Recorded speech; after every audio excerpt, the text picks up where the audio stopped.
Sudah, Pak. Iya, Iya, terima kasih, Pak. baik. Ya, dengan senang hati, Pak Muni. Boleh. Bagaimana kita ada yang baru masuk ini? Ada Bu Elis. Selamat pagi Bu Elis. Assalamualaikum. Sudah bergabung?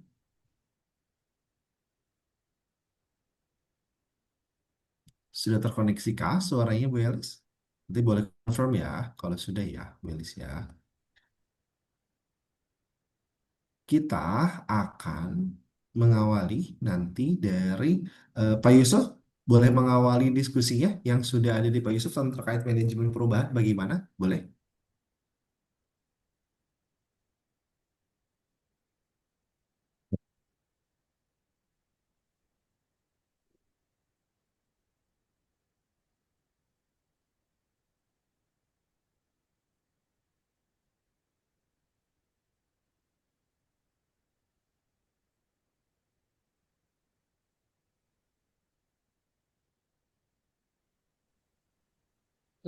Permisi Pak Romi, mungkin bisa saya dulu. Bagaimana kalau Boleh. masih Pak Yusuf Wah, dulu? silakan. Iya, iya, boleh, boleh. Mumpung Pak Iya, Yusuf masih preparing, Pak Agung dengan senang hati. Silakan Bapak Agung. iya. Izin share layar, Pak. Ya, silakan. Hmm.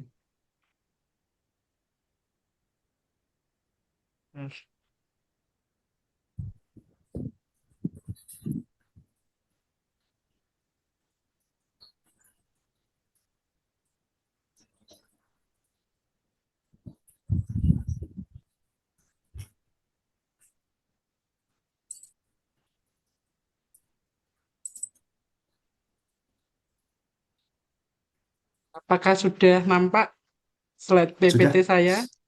Sudah. sudah ada Pak Agung.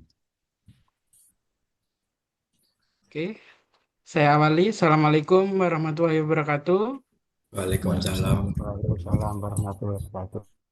Pada materi ini kita akan membahas tentang manajemen perubahan dan penerapan di sekolah. Pengertian dari manajemen perubahan. Manajemen perubahan adalah bentuk sistematis untuk mengidentifikasi, merencanakan, mengimplementasikan, dan memantau perubahan dalam suatu organisasi atau lingkungan ataupun pendidikan. Dalam konteks sekolah, manajemen perubahan mencakup transformasi dalam kurikulum, metode pembelajaran, budaya kerja, dan tata kelola sekolah. Next, urgensi di manajemen perubahan terkait dengan kurikulum dan sistem pembelajaran harus selaras dengan kebutuhan industri dan perkembangan zaman.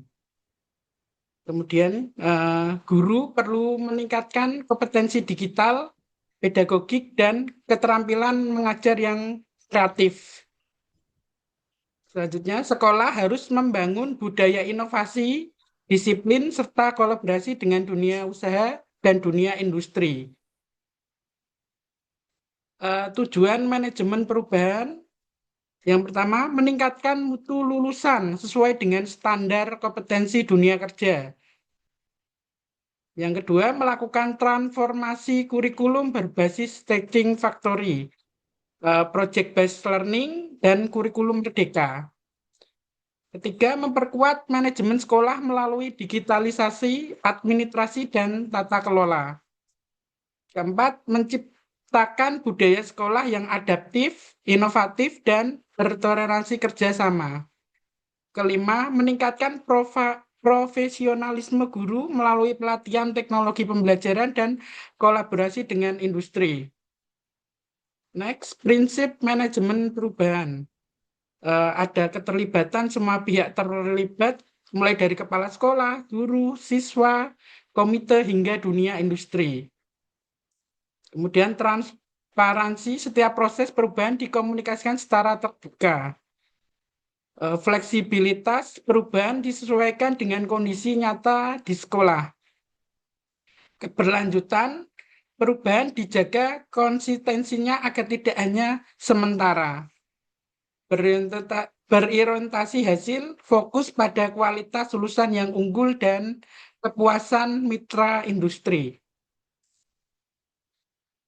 Selanjutnya ada di tahapan manajemen perubahan menurut model Kurve-Lewin ya. Unphrasing mencairkan kebiasaan lama. Tahap awal untuk mempersiapkan organisasi menerima perubahan dan fokus pada kesadaran bahwa kondisi lama tidak lagi relevan. Langkah yang penting pertama sosialisasi alasan perlunya perubahan. Kedua, menunjukkan data atau fakta masalah misalnya rendahnya relevansi kurikulum dengan kebutuhan industri. Ketiga, membuka diskusi dan melibatkan semua pihak. Contoh di SMK, kepala sekolah mengadakan rapat bersama guru dan siswa tentang pentingnya teaching factory untuk meningkatkan keterampilan kerja. Kedua, workshop guru tentang digitalisasi pembelajaran. Ketiga, diskusi dengan DUDI mengenai kebutuhan kompetensi kerja. Di checking melakukan perubahan. Tahap pelaksanaan perubahan sesuai rencana. Pada tahap ini warga sekolah belajar hal baru dan mulai meninggalkan cara lama. Langkah penting yang pertama, satu, implementasi program atau kebijakan baru. Kedua, pelatihan dan pendampingan guru atau siswa. Ketiga, pemberian contoh praktik baik. Contoh di SMK melakukan transformasi nyata di sekolah melalui kegiatan implementasi learning management system atau penggunaan model project based learning. Kerjasama dengan industri dan pembelajaran praktik digitalisasi administrasi sekolah. Kemudian di refreshing menetapkan perubahan baru. Tahap menetapkan perubahan sebagai budaya baru, perubahan yang sudah dilakukan dipelihara agar tidak kembali ke pola yang lama. Langkah penting untuk yang pertama membuat aturan dan standar operasional baru. Kedua, meningkatkan perubahan ke dalam visi, misi, dan budaya sekolah. Ketiga, evaluasi dan perbaikan berkelanjutan. Contoh di SMK menjadikan perubahan sebagai budaya sekolah dengan SOP pengguna teknologi di kelas, pembiasaan budaya kerja industri, evaluasi rutin, dan penghargaan inovasi. Di bidang ini contoh penerapannya di bidang kurikulum, penerapan kurikulum merdeka berbasis proyek dan teaching factory. Di bidang pembelajaran, pemanfaatan e-learning media digital interaktif. Di bidang manajemen, penggunaan aplikasi digital untuk absensi, administrasi, dan keuangan sekolah. Di bidang budaya sekolah, pembiasaan budaya kerja industri seperti disiplin dan program kewirausahaan siswa. Penutup, manajemen perubahan adalah kunci bagi SMK dalam menghadapi tantangan global. Yang kedua, dengan manajemen perubahan, SMK dapat menghasilkan lulusan yang unggul, adaptif, dan kompetitif sesuai kebutuhan dari industri. Ketiga, perubahan harus dilakukan secara terencana, melibatkan seluruh pihak, dan dijaga konsistensinya agar menjadi budaya sekolah. Sekian Pak Romi yang bisa saya sampaikan. Mungkin ada arahan dan masukan untuk saya. Baik, terima kasih Pak Agung. Boleh di stop share dulu Bapak, biar nanti kita layarnya lebih Iya. enak.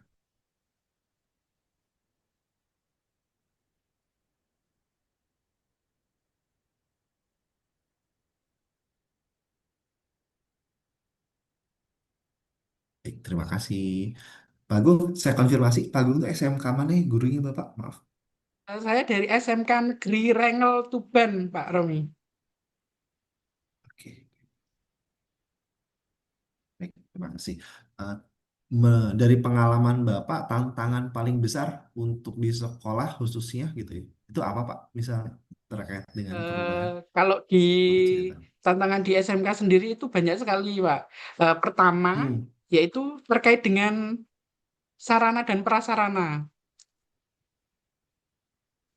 Sarana prasarana yang Gimana? kurang, kemudian ada, tetapi semisal ini yang dihadapi di SMK saya, semisal rusak, itu untuk kalau minta perbaikan, itu Ya. membutuhkan waktu yang lama dan tidak langsung bisa ditangani seperti itu, Pak.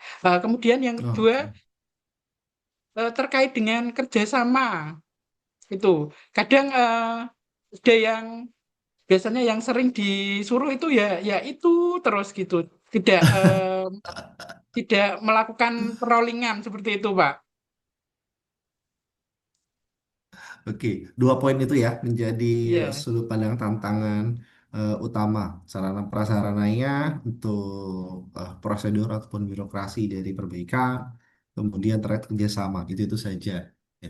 iya, Nah, kalau yang menarik adalah bahasan teori dari Kurt Lewin tadi yang katakan yang unfreezing nih Pak untuk apa mencairkan kebiasaan yang iya, lama ya tadi itu. Nah, itu iya. menarik tuh biasa ya. Ada orang-orang yang untuk mencairkan budayanya itu enggan untuk mencair gitu. Bagaimana di Pak Agung di kondisinya? Iya, itu budaya lama itu yang masih Hmm. kalau dulu itu kerjasama itu sulit sekali gitu, sampai terbawa sampai sekarang gitu.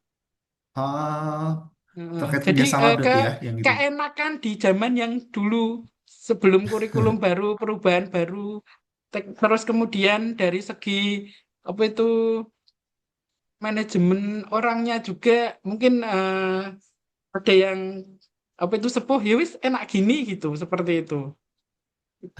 Jadi kurang kayak kurang update gitu, Mbak. Baik. Hmm. Iya, iya, oke, oke. Tantangannya di sana ya, kerjasama. Itu berarti kerjasamanya apakah sesama internal juga untuk kolaborasi dengan keluar ya Pak Agung ya? Kerjasama berbagai pihak gitu Pak ya? Macam-macam ya jenisnya berarti ya? Banyak dari internnya, Pak, yang Oh, internya problematika. untuk Kalau internal. misalkan dari kerjasama dari luar sekolah itu aman, insya Allah. Baik, baik. Terima kasih. Bapak Ibu boleh kalau ada yang mau dikonfirmasi gitu ya terkait dari kita belum kemana-mana obrolannya. Jadi materi yang sudah ada di Bapak Ibu masing-masing simpan dulu. Kita fokus untuk menambahkan dari atau menguatkan dari yang Pak Agung. Silakan Bapak Ibu kalau ada. Tadi Pak Agung bercerita tentang manajemen perubahan, mulai dari urgensinya, tujuannya. Jadi kita perlu paham Bapak Ibu, perubahan itu kan hal yang pasti ya. Itu tak bisa dihindari, katakanlah. Karena ya ciri-ciri namanya makhluk hidup ya berubah. Kalau nggak berubah pasti bukan makhluk hidup, pasti akan menjadi mati toh pasti Bapak Ibu ya. Kita ambil contoh Bapak Ibu, kita ambil contoh. Bapak Ibu itu mohon maaf kalau saya mengulangi contoh, tapi terkait mengulangi perubahan. Dulu ada masanya itu tuh aplikasi Gojek yang dulu kita sudah install itu tuh belum ada Bluebird di sananya. Perhatikan. Masih misah ya Bapak Ibu Bluebird itu dengan Gojek itu. Tapi seiring majunya, Bluebird tuh tampaknya sadar bahwa kalau saya main sendiri, ini itu untuk bersaing itu susah, maka akan ada perlunya perubahan di sana. Dan akhirnya sekarang Bluebird menjadi bagian yang bisa dipilih ketika kita memakai aplikasi dan Gojek. Perubahan kadang-kadang juga bisa ditolak. Bagaimana? Mohon maaf kalau di sini ada eh, dari yang relasi ojek pangkalan.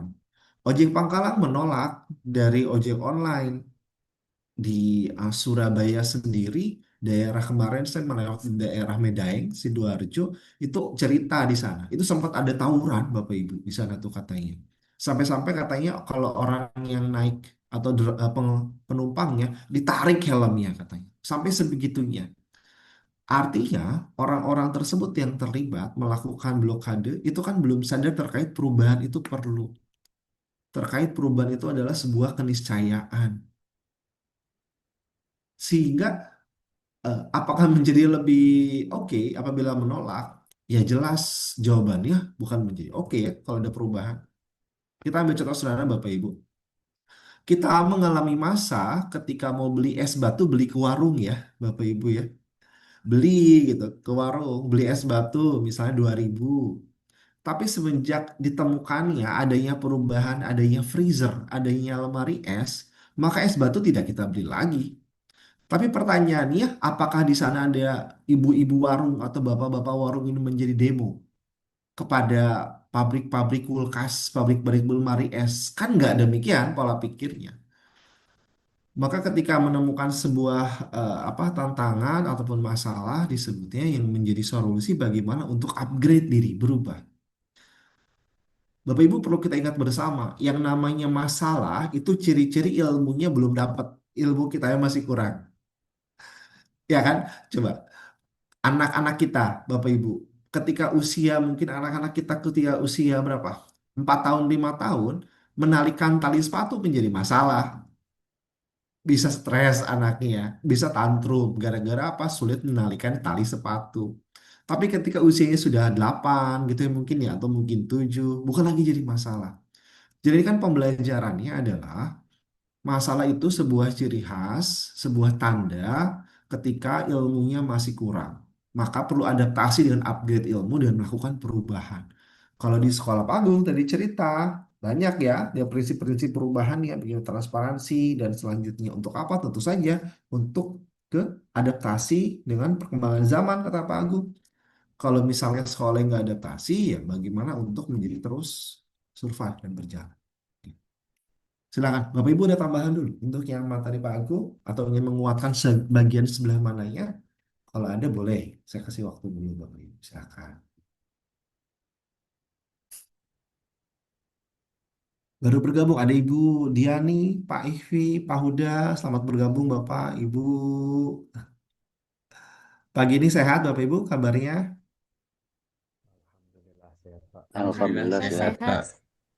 Alhamdulillah sehat. Bu Elis sudah confirm? Sudah ada? Bu Elis belum. Baik. Kalau belum ada penambahan, Pak Yusuf mau menambahkan dari Pak Agung? Mungkin itu Pak, kalau yang Pak Agung bilang tadi untuk Hmm. sulit melakukan perubahan karena sudah tradisi, mungkin budaya itu apa namanya perlu membentuk budaya baru. Karena budaya baru itu apa namanya membentuk budaya itu tidak bisa langsung, harus dilakukan kebiasaan.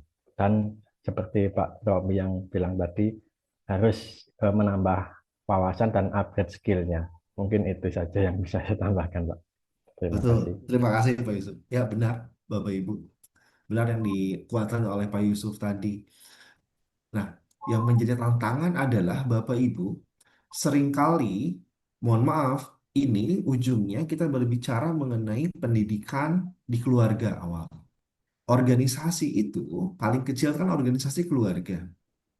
Kalau Bapak Ibu pasti sebagai guru lebih familiar, katakanlah saya pernah menyimak materi parenting dari Ayah Edi. Saya pernah menyimak Edi Wiroyo siapa namanya. Ada segitiga pendidikan, ini ada orang tua, ada sekolah atau guru, ada masyarakat. Seringkali orang tua,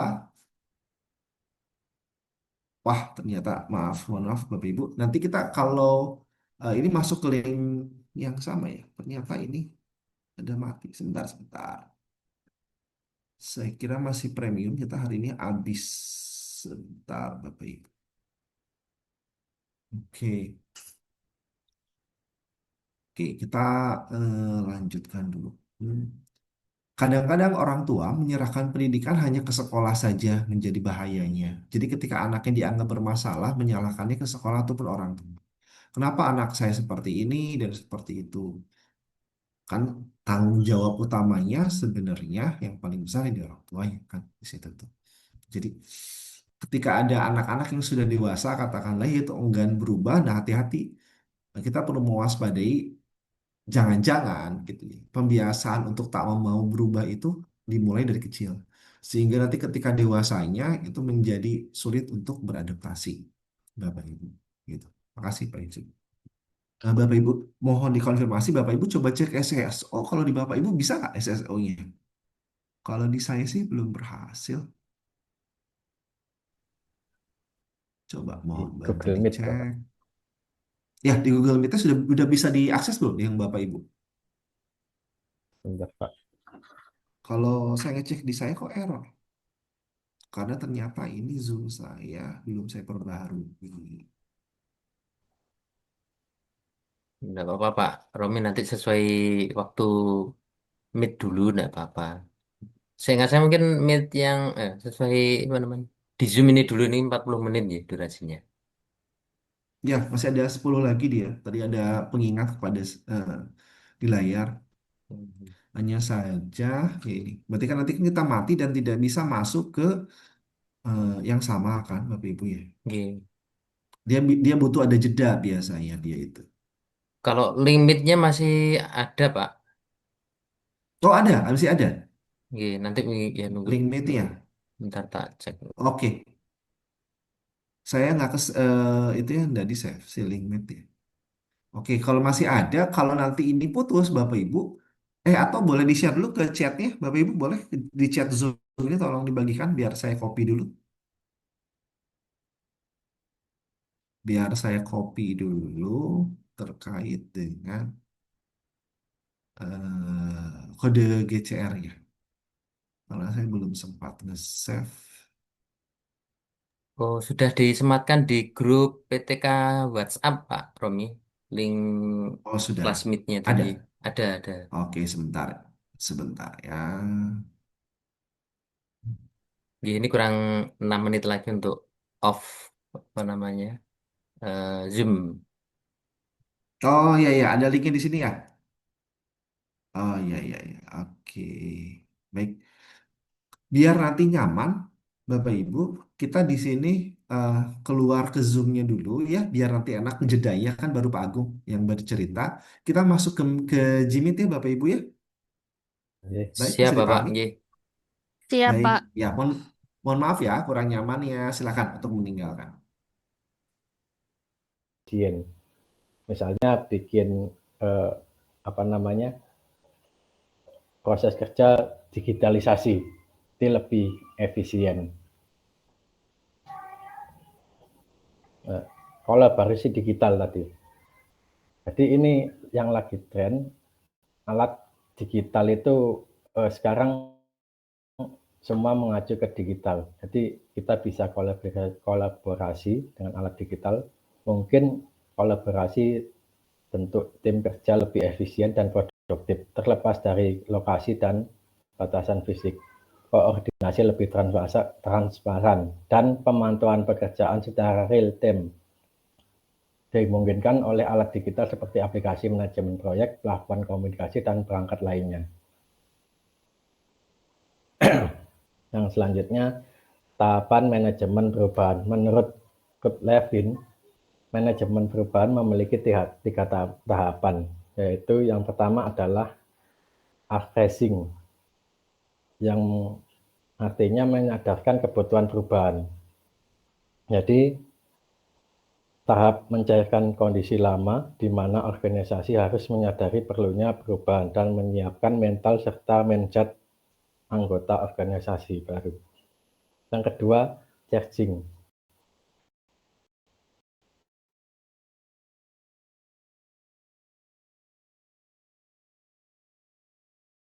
Atau menerapkan berupa apa namanya penerapan teknologi baru, perubahan sistem kerja baru, maupun perubahan organisasi. Yang ketiga, refreshing. Itu mengokohkan perubahan dalam budaya. Jadi membentuk budaya. Dan membentuk budaya ini tidak bisa instan, harus dilakukan secara berulang-ulang sampai budaya itu terbentuk. Yaitu proses pengokohan perubahan yang sudah diterapkan agar menjadi bagian dari budaya organisasi. Model ini menekankan bahwa perubahan bukan hanya soal keputusan, tapi juga proses adaptasi manusia dalam organisasi. Yang ketiga, strategi implementasinya. Jadi strateginya harus mempunyai komunikasi yang jelas, agar perubahan berjalan lebih efektif. Yang ketiga, melibatkan seluruh pegawai atau karyawan, kalau ini di perusahaan. Kalau di organisasi sekolah, melibatkan seluruh guru dan karyawan yang ada di sekolah tersebut. Terus yang ketiga, melakukan pelatihan dan pengembangan, upgrade skill. Ini juga penting. Jadi perlunya diadakan pelatihan untuk memenuhi kebutuhan dan perkembangan zaman. Yang keempat, pemimpinan yang kuat. Jadi harus punya top leader yang tegas, kuat, dan bijak. Itu yang penting. Yang terakhir adalah evaluasi atau monitoring. Jadi untuk menilai apakah perubahan berjalan sesuai dengan rencana atau masih perlu dilakukan perbaikan. Mungkin itu yang bisa saya sampaikan. Mungkin ada Baik, pertanyaan. terima kasih Pak Yusuf. Sebelum nanti ke diskusi tanggapan teman-teman, nanti saya tadi kan mencek daftar hadir ya. Ternyata Budaya itu nama aslinya memang Mediatrix Ibu ya? Nama aktenya Bu, betul ya? Iya, siap. Betul, Pak. Aslinya Oh, Mediatrix Tubaran.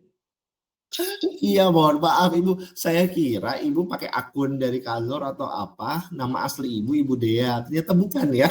Nama asli memang Bu Mediatrix. Kemudian panggilannya Bu Dea ya? Iya, Oh baik. betul. Panggilannya Bu Dea. Baik, terima kasih Ibu. Ya, mohon maaf Ibu ya. Saya kira itu nama perusahaan. Sama-sama, Pak. Iya. Bukan, Pak. Nama asli, Pak. Baik.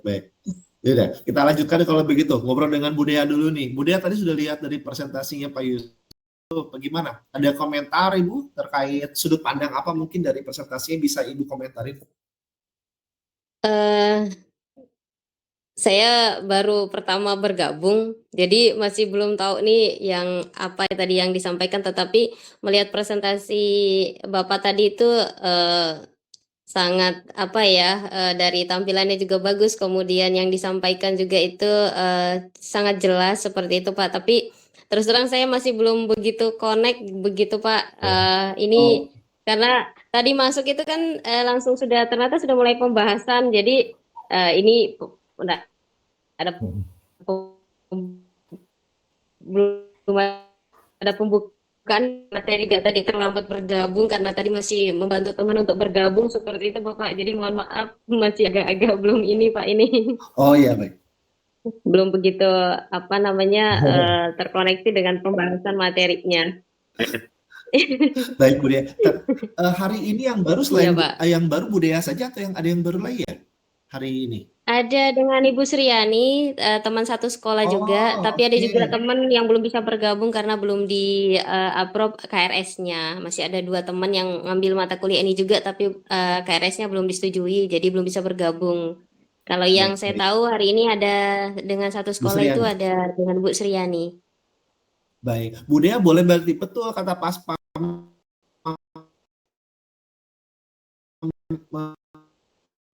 Mala dulu, Bu Dea. Ibu di masalah perkenalan aktif di sekolah mana, tinggal di mana, atau mengajar apa? Ibu silakan. Iya, baik. Perkenalkan Bapak Ibu, izin Pak Romi juga.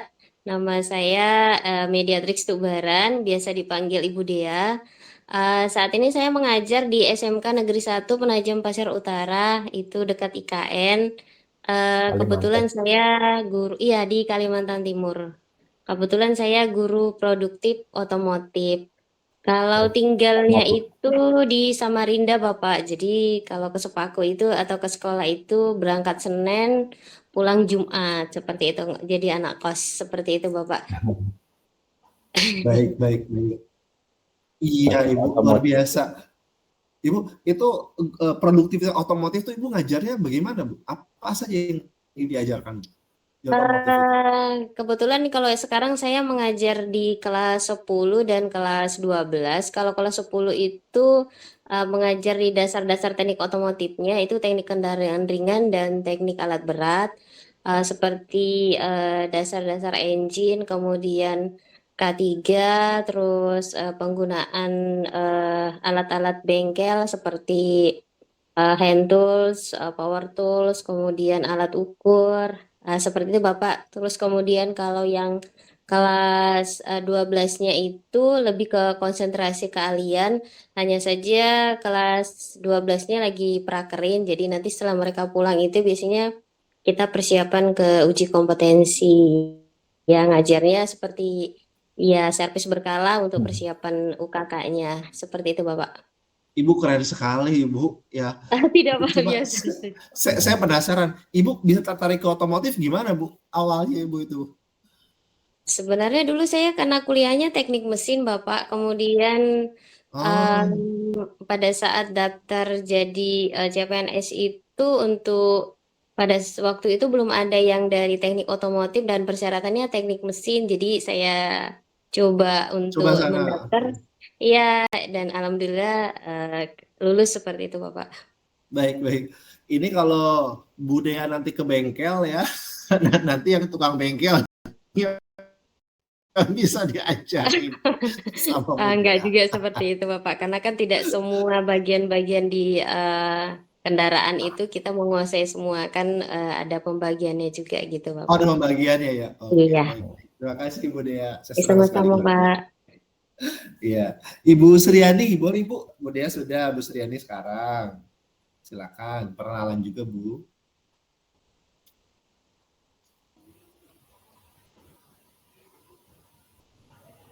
Ya, Assalamualaikum warahmatullahi wabarakatuh. Waalaikumsalam. Selamat pagi Bapak Ibu semua. Saya dengan Sriani. Saya satu sekolah dengan Ibu Dea di SMK Negeri 1 Penajam Pasir Utara. Saya tinggalnya di IKN di Sepakunya gitu. Jadi kurang lebih 5 menit sampai paling lama 7 menit saya di sekolah. Seperti itu. Pengajar apa Bu? Ya, saya di SMK 1 mengajar kejuruan akuntansi. Ya, saya mengajar kejuruan akuntansi itu dari tahun 2008 sampai sekarang, insya Allah. Begitu Alhamdulillah. Bapak. Baik, terima kasih Bu Sriani sudah Iya, berkenan di kami semua senang dengan Ibu perlu bergabung. Nanti ibu-ibu baru bergabung, Bu Dea dan Bu Sriani untuk dosen mata kuliah ini nanti ada saya dengan Romi, lalu nanti ada satu lagi, ada juga Prof nanti akan membantu mengajar ya, Prof Lutfi itu. Jadi biasanya kami berdua untuk saling sharing dengan Bapak Ibu semua gitu ya, agar lebih optimal wawasan sharingnya. Bisa juga kami akan bergantian. Untuk Sabtu ini dan Sabtu depan kami akan bergantian mengawal. Jadi Sabtu ini saya, nanti insya Allah Sabtu depan Prof Lutfi yang akan mengawal Bapak Ibu. Ya. Oke, terima kasih. Nah, sekarang saya menambahkan tadi yang Pak Yusuf ya, tadi Ya, menambahkan. Jadi Bapak Ibu, saya memperkuat yang Pak Yusuf. Pak Yusuf juga sama ya, terkait dengan persepsinya bagaimana unfreezing tadi ya, changing dan selanjutnya. Yang perlu menjadi sudut pandang adalah terkait dengan pendekatan dari perubahan ini. Pendekatan perubahan ini kalau kita kategorikan Bapak Ibu, itu tuh pertama tuh ada yang bisa melakukan pendekatan dengan logika. Jadi tuh timnya tuh dikasih pendekatan, oke, kenapa kita melakukan perubahan? Apa pentingnya? Jadi intinya tuh si unsur kognitifnya itu distimulasi untuk mau dengan logika. Celakanya Bapak Ibu ada juga tipe orang-orang yang udah dikasih tahu itu untuk masuk upgrade wawasan itu belum bisa, belum nyampe gitu dengan berbagai alasan-alasan gitu tuh. Hal sederhana lah, hal sederhana. Mohon maaf. Di masyarakat ketika ada seorang orang tua, ayah atau ibu dikasih tahu, ayo dong, stop minuman keras misalnya, stop melakukan judi online. Nanti bagaimana dengan kondisi anak dan selanjutnya. Tapi dikasih tahu demikian kan belum tentu semuanya logikanya bermain kan, sebab akibatnya. Nah, makanya ketika yang logika belum bisa, biasanya cara yang kedua adalah pendekatan dengan kebutuhan stimulasinya.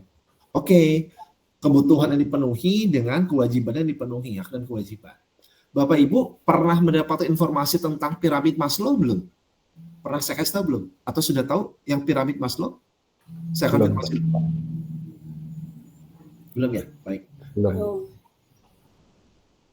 Sebentar, saya lihatkan dulu piramid Maslow ya. Sebentar ya.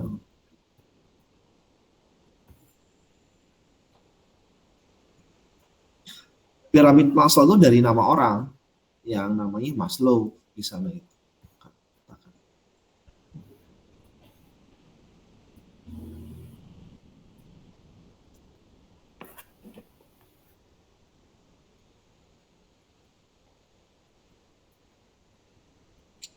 Ah,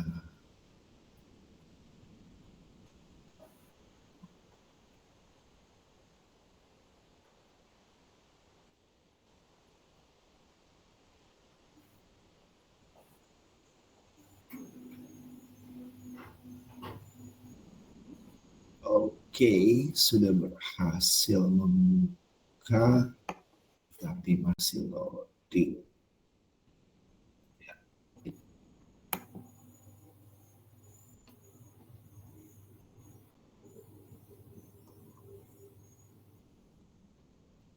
Saya share screen, dia masih loading.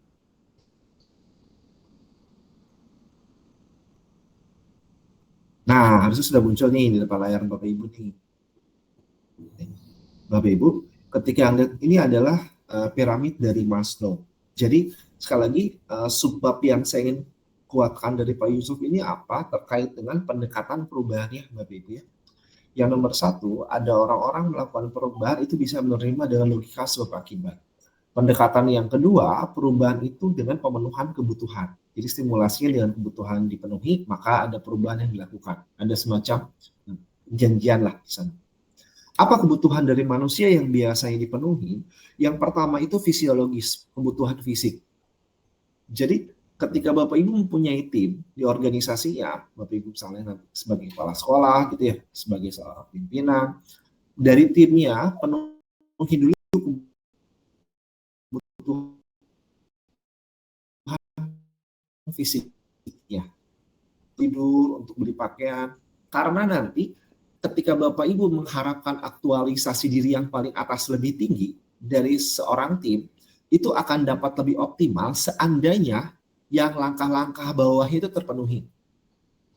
Jadi kita tak perlu nanti meminta kontribusi gitu dari timnya seandainya kita juga belum melakukan atau memenuhi kebutuhan yang paling bawahnya.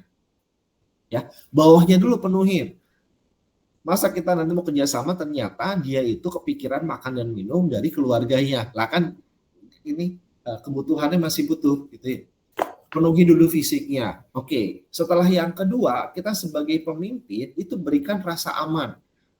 Rasa aman tuh gimana? Ya, kalau misalnya ada kesalahan, ada kehilafan, pastikan bahwa tim kita itu paham, tidak akan kita lakukan cambukan misalnya.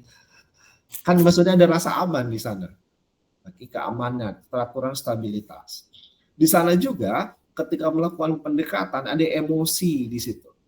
Ada emosinya yang cukup sehingga ada sosial, merasa keluarga dengan organisasi. Apa ciri-ciri untuk keluarga itu? Sederhana Bapak Ibu, kalau dalam organisasi sudah menganggap sebagai keluarga, itu kalau WA itu nggak akan balasnya lama. Kalau nelfon itu bakal diangkat, itu keluarga, ya kan ya. Tapi ini kalau misalnya Bapak Ibu ada WA dari pimpinan atau siapa teman, males nanti dulu. Nah, itu hati-hati tuh, bondingnya belum dapat.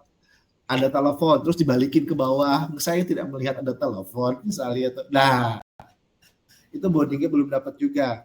Itu kan meningkat ke atas, ada rasa sosiologis. Ke atas lagi, itu ada penghargaan, apresiasi terhadap reputasi, tanggung jawab yang diperoleh. Setelah itu, muncullah ke aktualisasi diri, bisa berkembang, bisa kreatif si otak-otaknya itu. Nah, pendekatan kebutuhannya dari sana lakukan stimulasinya. Dua itu, apalagi dari secara teori ini terkait dengan pemenuhan pendekatan dari kebutuhan. Ingat, yang pertama tadi terkait dengan logika pendekatannya, yang kedua dengan kebutuhan. Nah, yang ketiga ini biasa dengan ancaman di lapangan ada itu. Dengan ancamankah, dengan hukumankah? Itu tuh. Kalau dari kita berbicara kacamata manajemen perubahan, biasanya tiga itu. Kalau kita rubah kacamata Pak Bu ke arah manajemen sumber daya manusia, itu tuh mereka menggunakan prinsip namanya carrot and stick. Carrot itu semacam disebutnya wortel. Oke, yuk kamu bekerja, nanti dikasih ini, kasih ini. Nah, itu sudut pandangnya dari manajemen SDM itu terkait dengan kebutuhan itu, dikasih carrot and stick. Satu lagi, stick itu tongkat, hukuman. Dicambuk, dipukul, pakai tongkat ibaratnya dan selanjutnya. Ya. Secara fakta ini ada di masyarakat dengan hukuman atau ancaman ini. Tapi ketika Bapak Ibu pimpinan, cara yang terakhir ini sama saya tidak direkomendasikan. Saya sarankan untuk hindari yang terakhir ini. Kenapa saya menyarankan untuk dihindari? Apakah cara yang ketiga bisa efektif? Bisa, Bapak Ibu. Ini akan efektif dan bisa perubahan dalam hitungan detik. Ambil contoh, Bapak Ibu ke anaknya, ke cucunya. Ketika anak atau cucu Ibu misalnya melanggar apa yang Ibu arahkan, lakukan dengan ancaman akan dipukul. Kalau tidak langsung dipukul. Apakah melakukan? Melakukan, saya yakin. Karena takut dipukul dan anaknya masih kecil. Tapi yang sedang kita tanam adalah rasa dendam. Yang sedang kita tanam di sana adalah rasa sakit hati. Hati-hati. Yang sedang kita tanam adalah biji-biji nanti dari friksi ataupun ada goncangan di kemudian hari. Apa akibatnya ketika nanti menjadi staf ini? Pertama, staf ataupun tim organisasi kita ini kalau tidak ada yang mengawasi, dia tidak akan kerja. Kenapa demikian? Tidak akan ada perubahan, tidak akan bekerja karena itunya ancaman. Itunya kalau tidak ada yang mengawasi tidak akan keluar. Ada pengemudi sepeda motor, saya tentu saja tidak menyebut dari Bapak Ibu, tidak akan menggunakan helmnya kalau tidak ada polisi lalu lintas. Kenapa dilakukan demikian? Karena pasti pendekatan awalnya adalah ancaman tilang. Itu kalau nggak pakai helm, nanti tilang loh. Jadi kan pendekatannya ancaman di sana itu. Makanya yang ketiga ini sama saya hindarkan, nanti ada sakit hati. Bapak melakukan dengan cara stick atau dengan ancaman kekerasan untuk perubahan kepada anak. Anaknya masih kecil. Nanti anaknya sudah besar dan Bapak kita semua sudah lebih menua gitu ya. Itu bisa jadi terjadi sebaliknya. Nanti anak yang berlaku menganiaya orang tuanya. Hati-hati di situ. Jadi itu tentang terkait dengan pendekatan dari perubahan ya. Saya menguatkan dari Bapak Yusuf. Silakan Bapak Ibu, sebelum ke PowerPoint yang ketiga, ada tambahan dulu untuk menguatkan dari Pak Yusuf, dari Bapak Ibu sekalian? Boleh kalau masih ada. Izin bertanya Pak Romi. Oh iya, silakan Pak Yusuf. Saya sambil minum dulu ya. Ya, boleh. Jadi selain merubah mindset tadi, harus ada pendekatan-pendekatan yang lebih efektif untuk melakukan perubahan ya Pak. Iya, betul. Betul. Tapi kalau dari silakan. sisi apa namanya, misalnya karyawannya itu kurang sadar diri atau kurang ngerti prosedur, bagaimana Pak? Kan harus dua-duanya, satunya sadar diri, yang satunya harus mengerti apa namanya aturan-aturan yang ada. Ya, betul. Oke. Jadi ketika belum sadar diri atau aturan, ketika tahu aturan itu kan artinya tuh otak kiri yang bermain ya, ketika itu logikanya di-sharing sama kita tentang logikanya. Nah, seandainya belum masuk, Bapak Ibu pernah tahu, Bude nanti saya pending dulu ya, saya ke Pak Yusuf dulu ya. Pak Yusuf dan teman-teman pernah dengar cara informasi masuk ke otak belum? Pak Yusuf dan teman-teman. Yang ada otak reptil, sudah pernah? Belum Pak. Oke. Gini ya. Jadi saya tambahkan. Bapak Ibu, saya tahu pengetahuan ini karena saya adalah praktisi dari hypno-teaching dan hypno-learning gitu ya. Jadi saya praktisi mempelajari cara kerja otak. Ketika informasi atau wawasan mau masuk secara optimal ke neokorteks manusia, jadi mau menambahkan ilmu baru ya, mau ngasih tahu nih Bapak Ibu. Cara yang pertama adalah otak reptilnya paling bawah itu perlu dipenuhin dulu.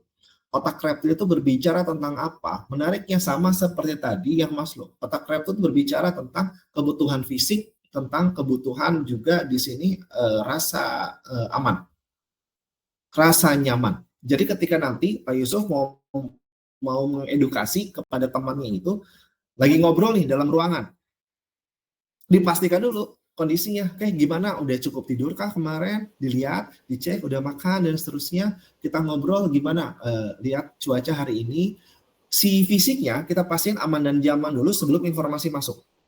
Yang kedua, ketika nanti fisiknya sudah dikondisikan, apa ciri-ciri kalau fisiknya sudah cukup oke, nyaman dan aman? Kalau misalnya Bapak berbicara dengan orang, biasanya itu jaraknya bisa lebih dekat Pak, Bapak Ibu. Contoh-contoh. Bapak Ibu, kalau kita ngobrol online ini, kalau misalnya ada yang kurang jelas, muka kita secara refleks mendekat ke kamera. Kita bakal maju.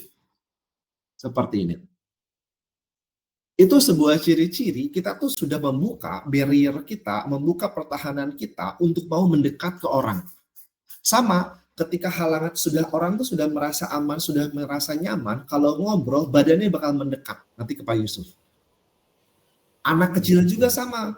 Bapak Ibu semua, perhatikan kalau anak kecil, anak teman kita, anak bapak, siapapun, kalau udah mau main, ada di sekitar kita, itu tuh sudah merasa aman, merasa nyaman. Artinya nanti bisa lebih bonding yang lebih kuat. Otak reptilnya sudah ditaklukkan, masuk yang ke atasnya, ada otak mamalia di sana. Otak mamalia itu berkata mengenai kita berbicara dengan emosi yang positif, ngasih pendekatan yang cukup hangat. Karena kalau pendekatan sebaliknya itu nggak akan masuk informasi. Otak mamalia sudah ditaklukkan dengan emosi yang positif, baru yang paling atas adalah neokorteks. Neokorteks ini kita berbicara tentang logika yang masuk SOP tadi, Pak Yusuf. Oke, sekarang kita berbicara ya tentang SOP ya, nanti yang perlu Bapak penuhi adalah ini. Jadi itu akan membuat bisa lebih masuk. Untuk neokorteks, apalagi yang nanti bisa dikuatkan, pelajari tentang cara masuknya informasi ke manusia melalui panca indera, Pak Yusuf. Orang itu bisa lebih efektif dengan visual, orang itu bisa efektif dengan auditori, dan juga dengan kinestetik. Orang-orang kinestetik, pembelajaran nanti bisa lebih masuk kalau menulis sambil ditulis. Pahami tim Bapak itu kira-kira orang yang seperti apa, kalau bingung orang seperti apa, sajikan aja semua, Pak. Bapak sajikan bagannya tentang SOP, minta dia ikut nulis lagi, terus Bapak omongkan. Oke, di 3 itu. Bapak Ibu pasti pernah mendengar sebagai guru visual, auditory, kinestetik.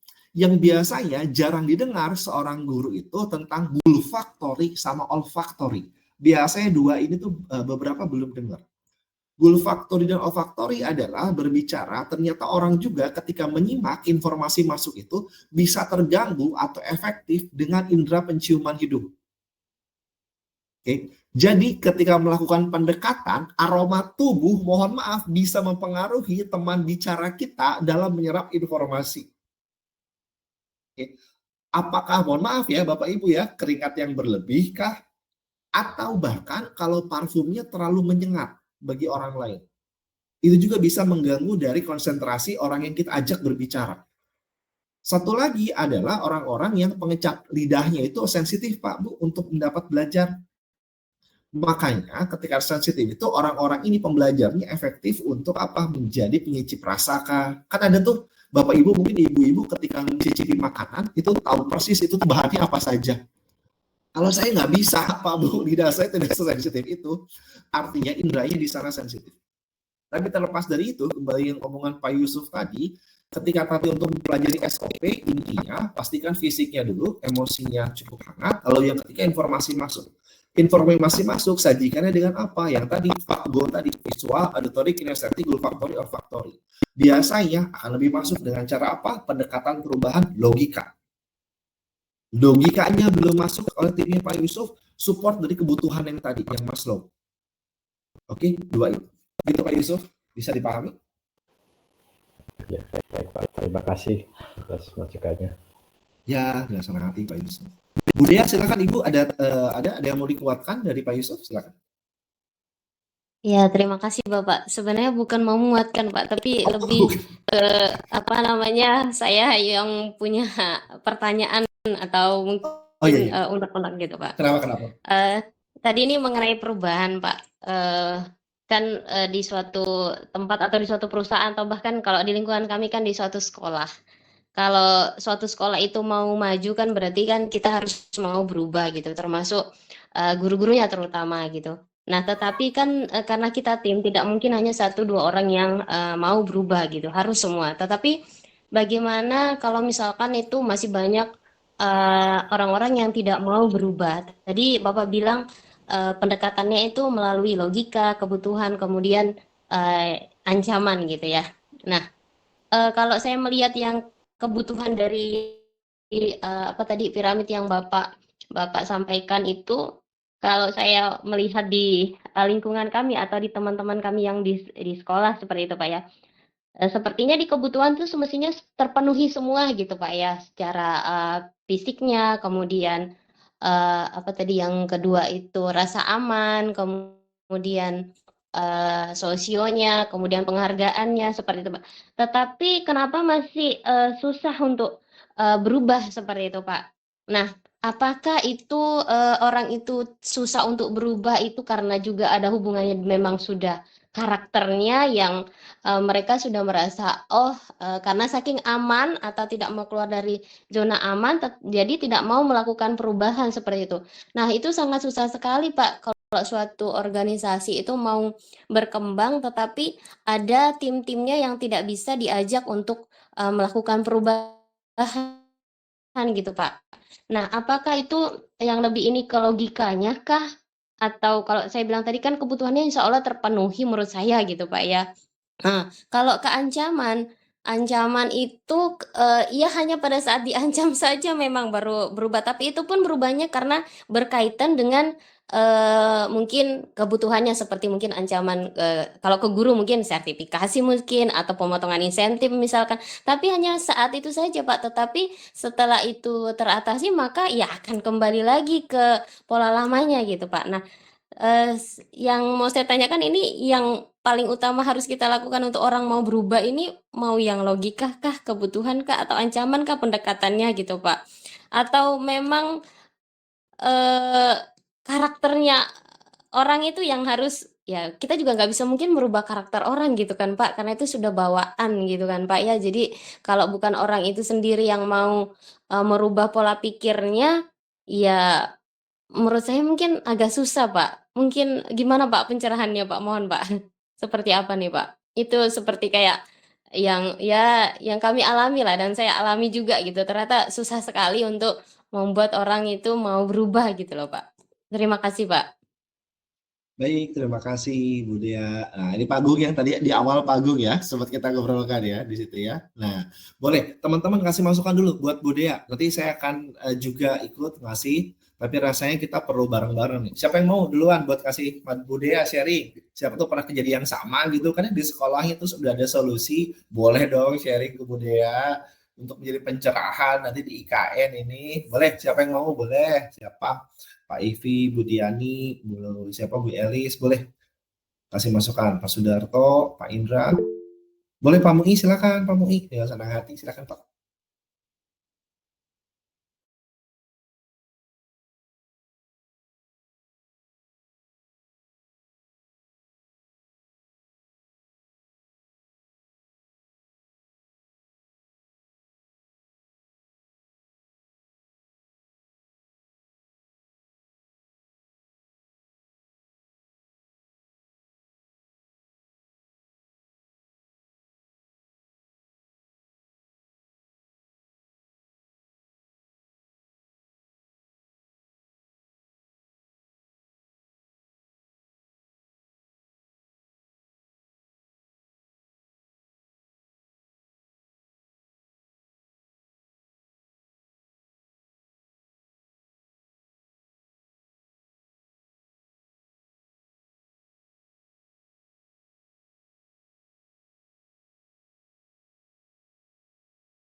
Baik, terima kasih Pak Mui. Pak Mui, itu kalau dipaksa tuh untuk ikut pelatihan ya Pak Mui atau untuk apa?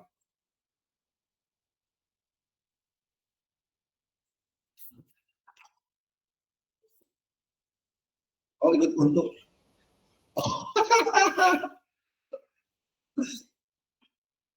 oh iya, iya, ikut lomba. Oh, jadi Yang Gempita itu jadi ya Pak paksa Mas untuk ikut. Nui. Kalau tidak jadi didaftarkan langsung saja ya, tidak ada negosiasi di situ, daftarin gitu ya. Sama, Pak. Di sekolah juga saya juga sama seperti itu. Mungkin ya pemaksaan juga ya. Itu bukan cuma lomba saja, Pak. Jadi kan yang bagian IT kan di jurusan DKV itu, di jurusan saya. Jadi apapun, misalkan butuh video 3 jam harus jadi, itu belum tag, belum apa, 3 jam itu sering saya, Pak. Bukan cuma sekali, 2 kali, hampir setiap hari. Yang kemarin itu lomba paduan suara itu, yang dari provinsi. Nah, itu juga, terus ada pemilihan OSIS itu juga, kan fotonya juga di DKV. Itu. Jadi ya sama pemaksaan yang luar biasa. Kalau Pak Mui, Pak Agung, kalau misalnya dalam pelaksanaan nanti ya itu belum optimal atau sesuai, itu ada gimana konsekuensi nggak dari kebijakan sekolahnya?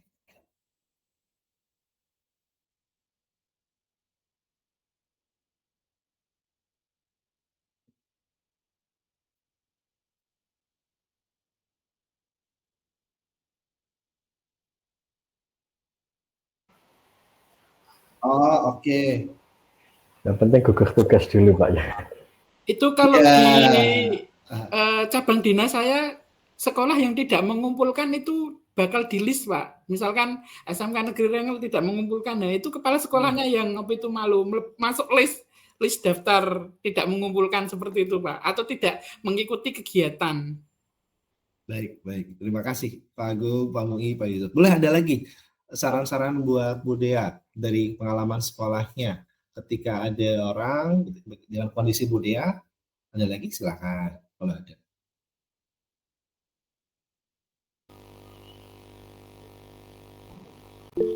Boleh Pak Sudarto, silakan dengan senang hati Pak, silakan. Ya, mungkin yang dirubah sistemnya dulu Bapak. Sistemnya. Jadi pertama apa itu kita tinjau visi misi sekolahnya. Sudah apa itu sesuai dengan apa itu dengan perubahan atau tidak. Habis itu sistemnya yang dirubah. Misalnya ada yang di stakeholder itu, di pimpinan itu kan kalau di sekolah kan ada kepala sekolah, terus ada fungsionaris atau wakar atau apa. Ya itu dulu dianalisa. Itu ada yang menghambat atau tidak. Kalau misalnya ada yang menghambat tentang apa itu tujuan perubahan, harus diganti dulu. Nah, kalau nanti sudah diganti, itu apa itu pemikirannya kan sudah sejalan. Baru nanti kita ke bawah. Jadi kalau apa itu kita perubahan itu dengan tekanan, itu kadang-kadang ada yang tidak terima dengan tekanan. Itu ada yang terima. Tuh. Jadi nanti kita tambah mungkin ada motivasi atau nanti ditambah dengan apa itu stimulus-stimulus apa sehingga mereka akan menerima perubahan yang terjadi. Itu memang seni juga itu Bapak.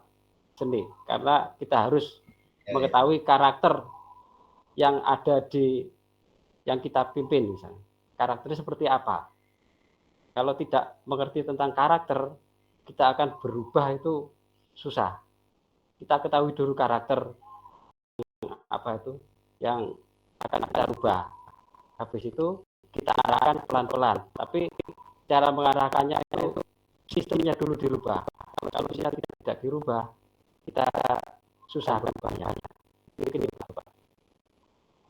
Terima kasih Pak Sudarto. Terima kasih aja untuk menambahkan melengkapi. Pak Indra, sangat terima kasih Pak. Baik, terima kasih Pak.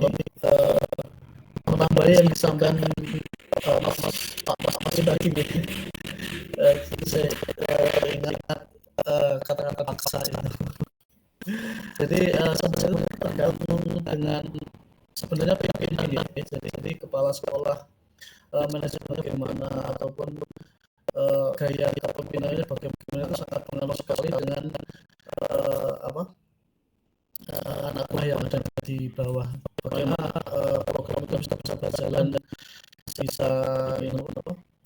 bisa benar-benar bisa dimanfaatkan sebaik-baiknya. Jadi terkait dipaksa tadi Pak, jadi kepala sekolah kami yang sebelumnya kan menerapkan 5R ya, kalau teman-teman tahu ringkas rawat rajin itu yang budaya industri itu memang rumusnya ada 5 ya. Jadi dipaksa, terpaksa, bisa, terbiasa, dan akhirnya menjadi budaya gitu. Jadi memang sesuatu itu memang betul nggih, dari 5S itu nggih, dari Jepang itu.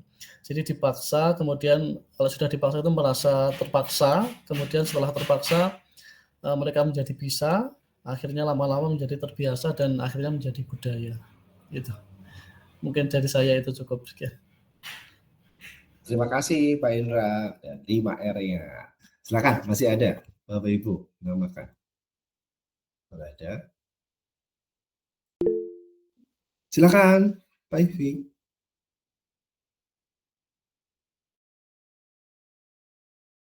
Belum keluar Bapak suaranya, masih di-mute Bapak, mohon maaf. Oke, terima kasih Pak Romi. Alhamdulillah di beberapa kepemimpinan kepala sekolah yang sudah saya alami, jadi ada satu kepala sekolah yang unik. Jadi memang kedengaran nggih? Terdengar Pak. Jadi ada Kedengaran Pak. Jadi ada satu kepala sekolah yang unik. Memang beliaunya ketika rapat itu beliaunya itu tidak pernah sama sekali yang namanya membeberkan sebuah kesalahan dari Bapak Ibu guru semuanya. Jadi ketika rapat beliaunya selalu menjadi sebuah pelindung. Jadi apa yang diomongkannya itu bahwa saya sudah ini. Jadi seperti melindungi haknya semua guru. Jadi gitu. Jadi dia tidak mementingkan egonya sendiri. Itu yang pertama. Ketika ada sebuah permasalahan pasti beliaunya akan menyelesaikan secara pribadi. Jadi tidak pernah membahasnya di rapat besar. Oh ini si A atau dengan sebuah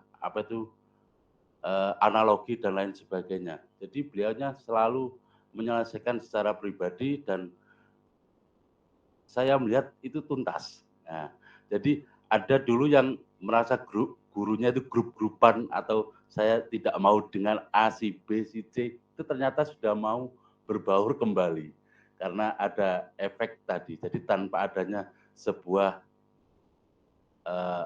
ungkapan sebuah permasalahan di rapat, tapi beliaunya diselesaikan secara pribadi. Dan ketika ada guru yang memang sudah beberapa kali dikocek ternyata tidak ada perubahan dan beliaunya memang berdampaknya negatif untuk sekolah, beliaunya akan berpindah tempat ya. Jadi tanpa adanya muncul masalah di sebuah rapat dan tiba-tiba saja beliaunya akan pindah. Jadi itu menjadi sebuah salah satu tauladan juga buat saya. Jadi ketika rapat memang tidak pernah menyampaikan sebuah permasalahan, tidak si A, si B begini, si C begini, tapi kondisi di sekolah menjadi hidup dan menjadi lebih baik lagi. Itu yang pertama itu. Terus yang kedua, ketika sebagai ketua jurusan, saya pernah menjadi ketua jurusan juga Bapak, ada seorang teman, juga guru juga, yang di sekolah yang lampau itu, beliaunya tidak pernah menunjukkan prestasi apapun. Mulai, dan ketika di sekolah yang saya sekarang ini pun juga, beliaunya tidak pernah membuat prestasi apapun. Nah, tetapi ketika coba dilibatkan dalam sebuah lomba, dikasih sebuah kepercayaan, ternyata beliaunya dengan dampingan dari teman-teman, ternyata beliaunya juga bisa membuat prestasi dan itu menjadi sangat spesial bagi dia karena baru pertama kali dia ikut lomba dan dia juga bisa membuat prestasi. Jadi yang kedua ini lebih ke kepercayaan dari lingkungan kita itu akan membuat perubahan ke beliaunya sendiri. Jadi itu Pak Romi sedikit dari saya. Terima kasih. Siap, keren Pak Ivi. Saya terharu loh dengar bagaimana kebijakan Pak Kepala sekolahnya tadi bisa mengayomi gitu ya. Baik, terima kasih Pak Ivi. Boleh, masih ada Bapak Ibu menambahkan? Saya senang banget dengan pengalaman-pengalaman di sekolahnya masing-masing tuh. Itu memperkaya wawasan kita semua gitu. Seperti kalau kita tadi mau menguatkan ya, tadi juga saya catat. Tadi ketika Pak Sudarto bercerita bahwa bagaimana seni mengolah manusia. Itu manusia itu seni banget Pak mengolah manusia ya. Kalau Bapak pernah menempati pasti kan Bapak Ibu pernah menempati manusia dengan beragam karakter dan keunikannya kita kelola. Seni pendekatan itu pasti berbeda dan memang sebuah seni yang luar biasa. Dan kita juga tampaknya kan semua di sini kita enjoy dalam bidang itu. Pak Ivi menegaskan tuh yang ketika ada kesalahan tegur pribadi. Itu kan pembelajaran ya Bapak Ibu. Ketika murid-murid kita nanti pun ada kehilafan dan kesalahan, hindari mempermalukannya di depan kelas. Karena pembelajarannya itu. Panggil saja gitu ya, nanti panggil, gitu, dibicarakan, kasih masukan. Itu kan insight yang luar biasa. Ya kan, masih ada untuk menguatkan sebelum nanti saya. Oke, kalau sudah sekarang saya kasih pandangan nih saya untuk melengkapi. Jadi pertama saya akan ngasih percontohan kepada sebuah film. Bapak Ibu senang nonton film enggak? Senang Cuma Pak. saya doang. Suka Pak, senang. Kirain itu saya doang lagi. Aduh, gawat sebentar ya. Ini film lama tapi stand up comedy kalau gitu ya, Pak Mui. Nih. Ini saya ada film ini zaman dulu 2000 berapa film ini. Tapi ini relevan untuk menjadi percontohan dan pertanyaan dari Budaya. Film yang saya tampilkan gambarnya di layar Bapak Ibu itu berjudul dengan Runaway Jury. Ya, saya menjawab dengan analogi film. Di film Runaway Jury ini diceritakan sebuah sistem di pengadilan Amerika. Sistem pengadilan di Amerika itu sifatnya itu bukan seperti Indonesia yang civil law. Civil law itu nanti itu ada pengacara gitu ya, lalu ada jaksa, lalu ada hakim, 3 pihak. Tapi kalau di sistem di Amerika itu adalah sistem common law, yang ada sistem juri untuk memutuskan bersalah atau tidaknya dari seorang tersangka, terdakwa. Jurinya dikumpulkan, nanti mereka vote. Kalau Bapak pernah nonton film di Barat tuh. Ini terjadi pada sistem runaway jury. Lalu apa relevansinya? Ternyata di Amerika itu ada mafia pengadilan, Bapak Ibu. Mafia pengadilan ini melakukan pendekatan satu demi satu kepada setiap juri, kemudian mencari tahu bagaimana kebutuhan untuk bisa digerakkannya. Oke, ngerti di sini? Jadi ketika tadi Budaya mungkin melihat ini kenapa ya kok teman-teman di sini masih sulit digerakkan? Bisa jadi ternyata masih ada sebuah titik kebutuhan yang belum dicapai kebutuhan itu dan bisa negosiasikan sesuai dengan pencapaian dari organisasi. Maka saran saya kalau kita berkaca kepada percontohan runaway jury ini, coba dilakukan personal kepada orang-orang tersebut dan diajak ngobrol dan kita cermati sebenarnya kebutuhannya untuk digerakkan itu ada pada titik mana. Prestasi seperti apa yang bisa menggerakkan. Jadi percontohan ini. Karena kalau kita bercontoh di runaway jury ini, semua juri bisa digerakkan dengan motivasinya masing-masing seandainya apa? Sesuai kebutuhan. Contoh yang kedua, Bapak Ibu. Tahun 2024 saya menyelesaikan disertasi saya di S3 Sakti di Jakarta. Ketika itu saya melakukan penelitian terhadap yoga tourism. Jadi yoga tourism ini sekarang lagi cukup hits. Saya melakukan penelitiannya di Jawa Barat, Jawa Tengah, Jawa Timur, dan Bali. Saya melakukan perjalanan darat mengunjungi provinsi sana untuk melakukan survei. Itu orang-orang yang melakukan yoga tourism. Bagaimana persepsinya, reaksinya terhadap apa? Kalau mereka mengalami atau menjalani program latihan yoga secara kreatif, mereka senang atau tidak. Coba kita langsung coba cek misalnya ke Pak Samsul. Pak Samsul itu suara saya sampai? Dengar Pak. Pak Samsul, seandainya Bapak adalah orang yang peserta mengikuti program yoga, kalau ada program yoga yang kreatif, Pak Samsul senang nggak kira-kira menurut program ini? senang sih Pak kalau programnya kreatif. Terima kasih Mas Santo. Menariknya Bapak Ibu semua, setelah saya survei di 4 wilayah besar itu, jawabannya mereka tidak peduli seberapa kreatif program yoga. Seandainya program itu tidak sesuai kebutuhan mereka. Kebayang nggak di situ tuh?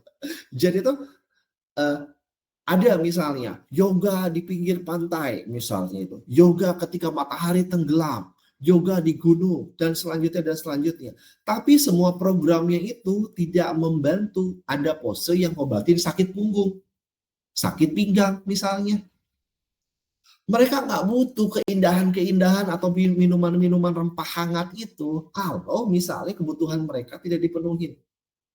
Jadi berkaca dari sana, saran dari saya, lakukan pendekatan untuk nanti bisa memetakan lebih detail seperti apa secara spesifik. Itu alternatifnya ya. Alternatif lain kalau misalnya mau perubahan yang tadi dilakukan dengan awalnya paksaan, terpaksa, dan selanjutnya, itu bisa juga alternatif solusi yang sudah dilakukan di sekolah-sekolah. Tinggal diwaspadainya seperti yang tadi juga diungkapkan oleh Pak Sudarto. Hati-hati, munculnya ada bibit-bibit dendam, sakit hati, dan selanjutnya yang nanti muncul sehingga menjadi apa? Menjadi semacam kerikil lah mungkin di organisasi. Ya, di situ. Nanti bisa juga sudut pandang yang Pak Ivi tadi tambahkan, seandainya katakanlah ada orang yang toksik gitu ya, ini tuh orang tuh udah digimanain dari A sampai Z, ini tidak bisa gitu ya, sudah mendarah daging sampai DNA ini tuh kayaknya tuh orang tuh ya, maka tiba-tiba dia pindah bagian. Pak Ivi tadi ya mana? Pindah bagian ke bagian mana, berkumpul mungkin dia bersama orang-orang toksik lainnya mungkin ya, nggak tahu tuh, aneh-aneh saja. Begitu mungkin, Bu Dea, bagaimana? Dapat insight baru, Bu? Dapat tambahan baru? Ya, terima kasih masukannya dari bapak-bapak semua. Sangat menarik sekali, tapi sedikit saya menyampaikan juga bahwa dari yang bapak-bapak sampaikan tadi, termasuk dari Pak Romi juga, walaupun saya bukan kepala sekolahnya, tetapi karena mungkin sering terlibat di manajemen, jadi sepertinya tuh kayak hampir semua yang ini itu sudah dilakukan, sudah dicoba, Dijalankan. iya sudah dijalankan. Pendekatan yang seperti apa tuh juga semua secara pribadi juga sudah, itu semua sudah dijalankan, tetapi masih ada orang-orang tertentu yang mungkin bilang bapak tadi itu seperti mungkin toksik atau gimana gitu, tapi lebih ke mereka itu tidak mau ngapa-ngapain gitu Pak, diberi tanggung jawab supaya tadi kan dipaksa ya, dipaksa nih dikasih tanggung jawab nih, yang ada itu tidak dijalankan Pak. Nah, tidak dikerjakan, jadi kan kalau tidak dikerjakan berarti kan merugikan semua pihak, sekolah, kemudian kalau yang ada berhubungan dengan anak-anak yang dirugikan. Contoh kecil saja, diberi tanggung jawab sebagai wali kelas itu kan paling mudah mungkin di sekolah seperti itu Pak ya. Dan itu tidak dijalankan, yang kasihan kan anak-anak Pak jadi korban. Jadi kemudian ini harus apa nih? Apa ya udah nggak dikasih jabatan. Kalau orang kan mungkin nggak dikasih apa-apa atau bahkan mungkin nggak dikasih jam, itu kadang senang gitu kan Pak, atau jamnya dikurangi. Itu kan senang Pak ya. Apa namanya, maksudnya mereka tuh malah bukan merasa, oh saya kok nggak dianggap ya, saya kok nggak dikasih apa-apa ya. Nah orang-orang tersebut itu malah dengan senang hati gitu kalau di sekolah tuh tidak ngapa-ngapain gitu loh Pak. Jadi bukannya merasa, oh iya saya kok malah nggak dilibatkan dengan apapun. Nah sebagian orang itu malah lebih bersyukur, senang gitu Pak mereka kalau Lebih senang misalkan ya. iya kalau nggak dikasih apa-apa Pak gitu. Nah sementara kan tim kita nih udah banyak nih, udah berubah, mulai jalan, udah wah pokoknya sekolahnya mulai keren apa segala macam gitu. Tetapi kan nanti ada kita sebagian, kita kok kayak udah berusaha gini, kayak kerja berat apa, tapi ada orang-orang kok dengan santainya gitu loh Pak. Dan kadang itu ikut menggembosi juga gitu loh Pak, karena dia nanti, ih ngapain sih kamu gini-gini. Jadi kayak gimana gitu loh Pak. Jadi saya tuh masih ini sebenarnya yang masalah ini di mananya gitu loh. Apakah memang di pribadinya kah atau apanya gitu? Karena yang saya bilang tadi banyak orang-orang yang di zona nyamannya itu terus ya mereka dikasih apapun nggak mau gitu loh Pak. Yang paling ini kemarin itu cuman ya kalau di kepribadinya sudah yang terancam, nah baru mau berubah sedikit. Tetapi itu pun juga nggak signifikan gitu loh Pak, karena setelah misalkan kayak sertifikasi terancam gitu, berubah sedikit setelah itu sudah nggak masalah lagi, ya udah balik lagi gitu loh Pak. Nah itu makanya saya masih ini kayaknya yang bapak-bapak sampaikan ini insya Allah di sekolah ini sudah kepala sekolahnya juga sudah diganti yang kayak manapun, berubah kayak apapun gitu, tetap orang-orang ini tetap tidak berubah gitu loh Pak. Nah itu apa yang harus, yang cara apa lagi gitu Pak yang harus dilakukan supaya orang-orang ini tuh mau berubah gitu loh Pak. Mungkin itu Pak. Itu dia. Terima Bu kasih Pak. Suryani kayak Bu Suryani mau menambahkan, kayak Bu Suryani silakan mau apa? Ada yang bicarakan. Nggih, Pak. Yang dikatakan budaya itu benar sekali. Ada oknum lah Pak ya, tidak semua. Ada oknum-oknum dan orangnya itu saja gitu. Itu saja.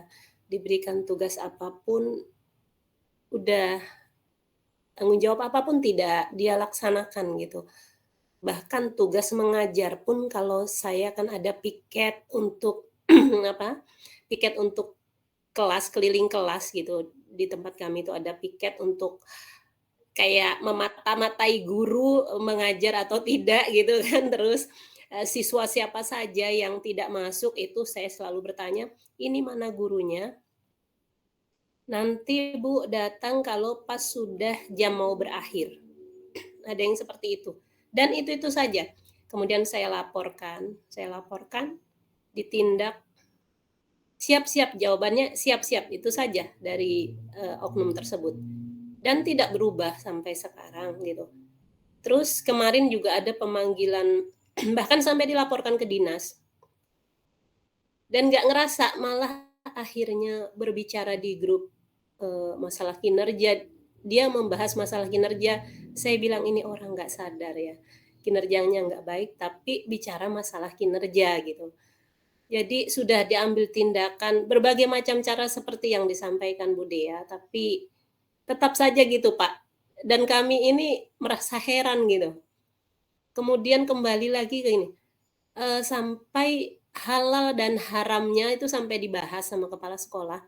Halal dan haramnya penghasilan itu sudah dibahas sampai ke hadis-hadis gitu, sudah disampaikan gitu. Jadi apalagi gitu. Jadi kami nih astagfirullah gitu. Ini bagaimana ini caranya ini? Dinas pun sudah memanggil, sudah buat surat perjanjian di atas materai dan kembali lagi seperti itu gitu Pak. Ini bagaimana ini? Jadi kami juga bingung gitu.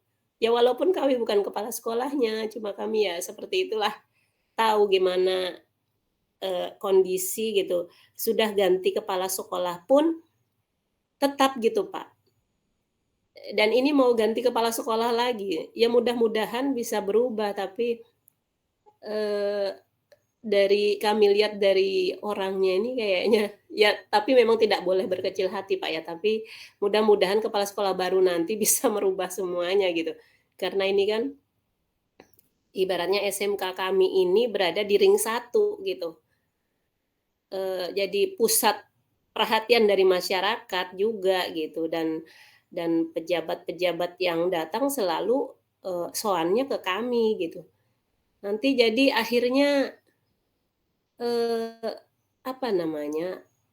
casingnya aja gitu yang bagus gitu kan. Di dalamnya kok kayak gini, kami merasa gini gitu. Ada oknum yang masih belum sadar diri gitu Pak. Ya yang Bapak sampaikan tuh alhamdulillah manajemen sudah lakukan. Bahkan mungkin ada teman yang akhirnya saling sindir gitu kan. Ini orang kayak gini enggak berubah-berubah gitu Pak. Jadi sampai sekarang dan orangnya hanya itu saja Pak gitu. Itu mungkin Pak. Ya, unek-unek kami nih Pak.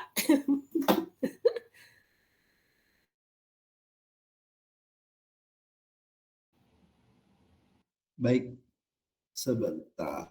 Saya kasih tambahan untuk closing dari obrolan kita. Sebentar, ada satu lagi yang ingin saya tunjukkan.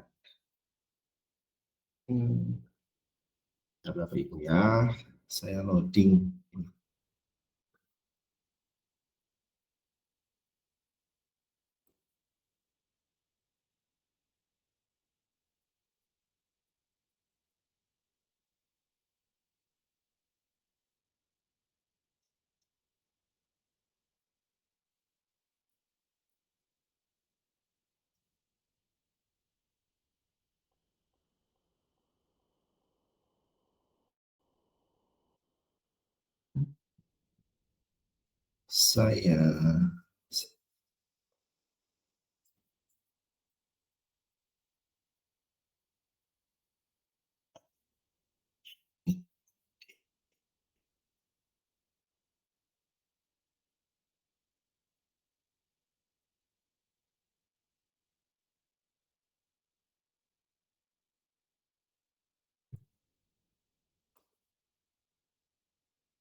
Saya konfirmasi, apakah sudah ada perubahan di layar Bapak Ibu?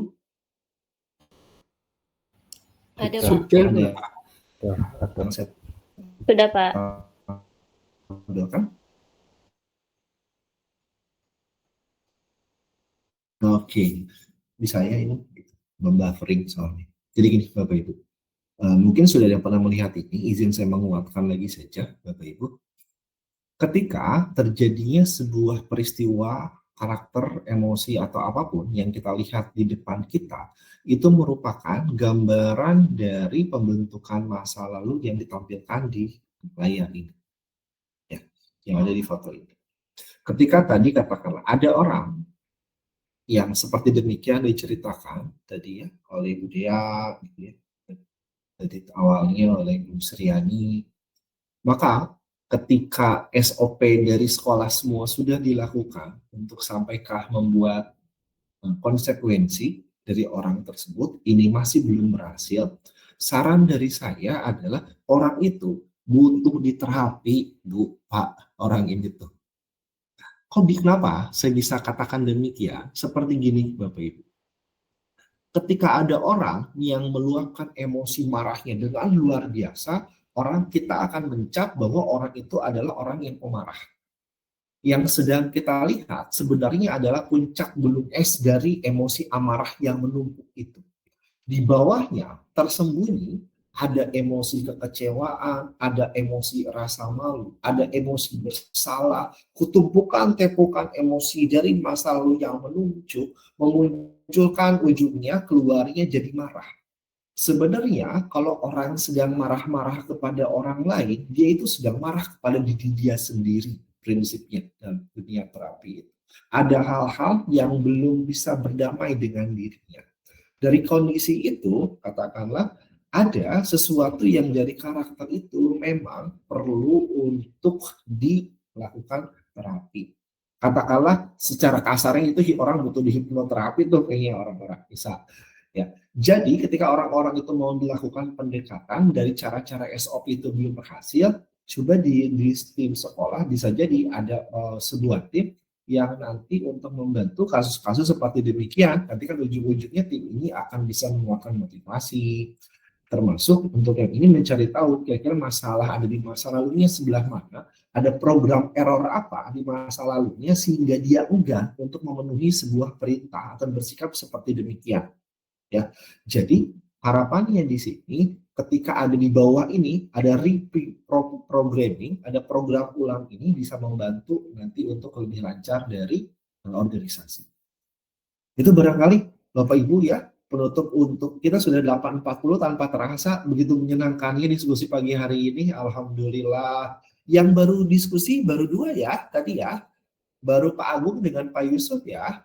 Nanti minggu depan teruskan juga oleh yang lainnya. Nanti minggu depan oleh Prof. Lutfi. Siapkan lagi presentasinya, bahasannya nanti insya Allah akan membahas masih manajemen perubahan. Baik, Bapak Ibu, kita terakhir kita foto dulu. Silakan Bu boleh on cam.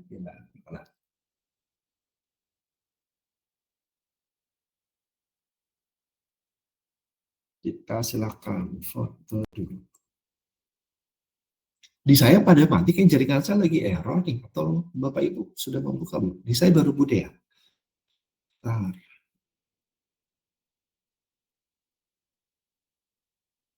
Sudah semua ya? Mohon izin kamera saya error, Pak. Oh ya udah. Pak Mungi di laptop boleh bantu screenshot, Pak. Di saya soalnya jaringannya error kayaknya, jadi mati semua. Pak Mungi bisa?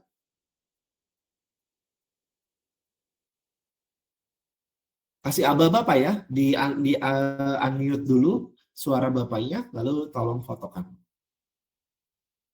Biar kasih aba-abanya terdengar.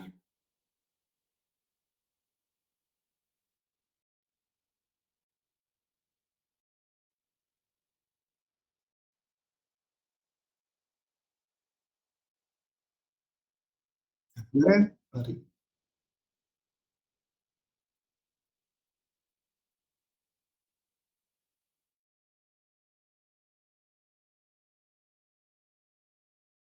Belum, nggak apa-apa, eksekusi aja, Pak.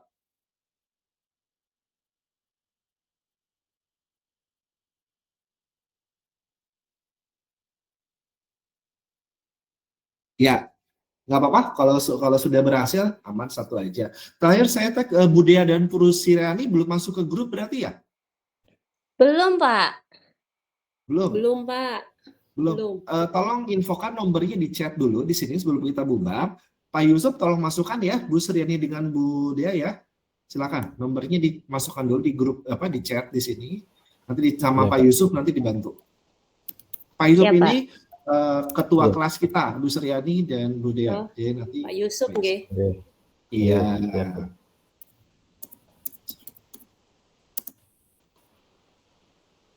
Silakan dimasukkan dulu nomornya di chat, nanti Pak Yusuf bilang save. Silakan, Mustiani sudah, kemudian juga sudah. Sudah aman Pak Yusuf nomornya? Belum Pak, belum ada. Ada di chat. Oh ya ini. Ya, muncul ya. Silakan di-share. Di copy dulu ke notes atau catatan boleh. Silakan. Kalau sudah bilang Pak Yusuf ya. Ya, sebentar Pak. Minimal dicatat dulu. Sudah. Baik, Bapak Ibu terima kasih banyak ya. Pagi ini, mohon maaf lahir batin. Selamat pagi. Saya tutup. Wassalamualaikum warahmatullahi wabarakatuh. Waalaikumsalam warahmatullahi wabarakatuh. Terima kasih Bapak. Terima kasih. Sama-sama. Silakan, boleh live room.